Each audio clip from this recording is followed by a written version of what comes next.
Well, just a short drive from the trail we were just on, which was called the Caribou Walking Trail, we can find Rattling Brook. Brook is another word for river.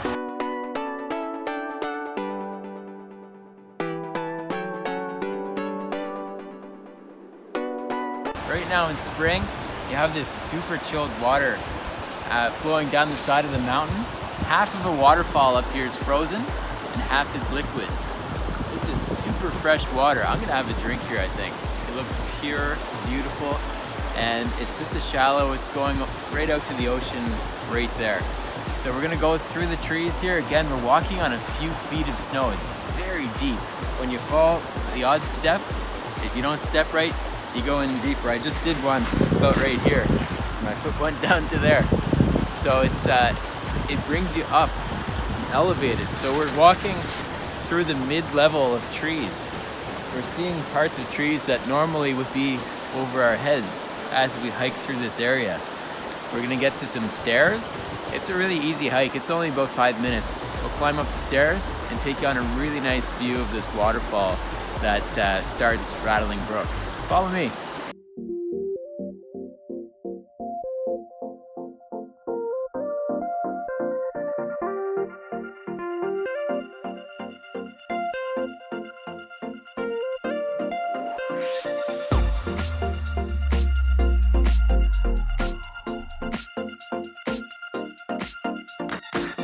You get some large rocks like this just sitting here. I believe these were strewn from glaciers from ancient ice ages. There's a lot of interesting geology in Newfoundland, from ocean crust that has been taken from horizontal layers and collide through plate tectonics and then become vertical, and you can see them sticking right out of the ground. I'm not exactly sure how this mountain that we come up to right now was formed, but looking at the striations in the rocks and examining any qualities of them, we can maybe check it out and get some insights into the geological history of this area as well. Let's check it out.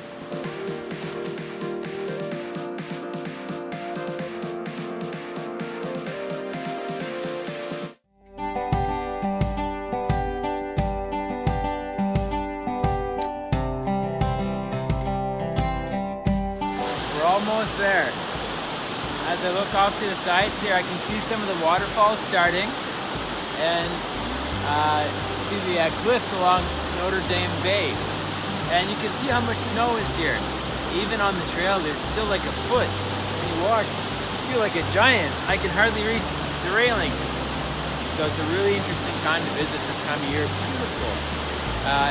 Everything, the sounds of the water rushing down, bringing new life, a new season.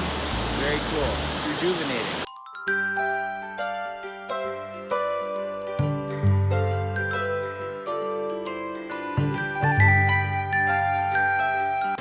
We made it to the top. Beyond me here, it's not quite a hot tub, but there are pools of water. It's beautiful. You can hear the water flowing down this mountain behind me, which is, I guess you call it the cliff of Notre Dame Bay, which is just over this way. The water flows down into Rattling Brook, right into Notre Dame Bay and out into the Atlantic Ocean, bringing new life into the terrain here. You can see beyond me, trees look like they're growing directly out of the rock. It's amazing. This is an early succession of life on a piece of land that was extruded upwards due to colliding plate tectonics and really hasn't been exposed for long enough to generate a thick layer of organic matter to make up soil. So these trees up here are just clinging to rock and bringing new life to the terrain. It's really quite rejuvenating and inspiring to just sit and behold the nature surrounding us, and the ability for life to colonize such rugged terrain. It's amazing. It's amazing to be able to access an area like this time of year, and you get a feeling of solitude. We haven't met anyone else on the trail. There are other footsteps here. You don't feel like isolated, but it's very peaceful. It's very peaceful. You breathe in fresh air. You're among some really strong nature here. It's hard to describe, but you get that feeling that you're part of something really big, really grand. And you can go back to your regular life after a hike like this and feel kind of changed, kind of rejuvenated, and ready to go back into your normal day, your day-to-day life with a new outlook. So I really recommend this type of activity. Change your mindset, and if you can access an area like this, you can learn a lot just through observation. And the closer you look, the more you think and the more you see things, but also scaling back and looking for more of a grand scheme, seeing how little things fit into the bigger puzzle of the world. Really cool, really amazing to put everything into perspective. I'm so thankful to be here.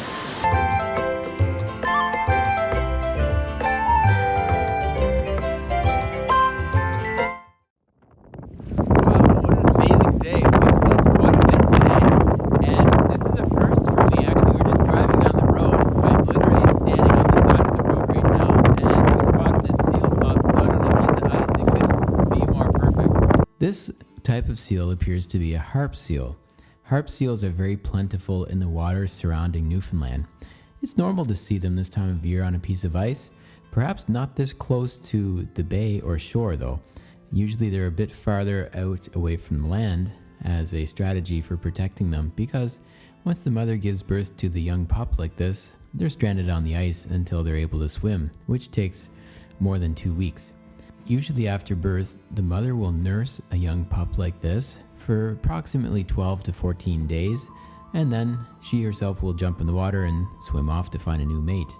Gestation is 11 and a half months, so there's not a lot of time to waste if one is to want to reproduce annually. So the pup is left on its own on the ice, differentiating blubber into other types of bodily tissues until it's ready to jump in the water and swim off. Once it does, it's able to feed exogenously and carry on with the normal life of a seal.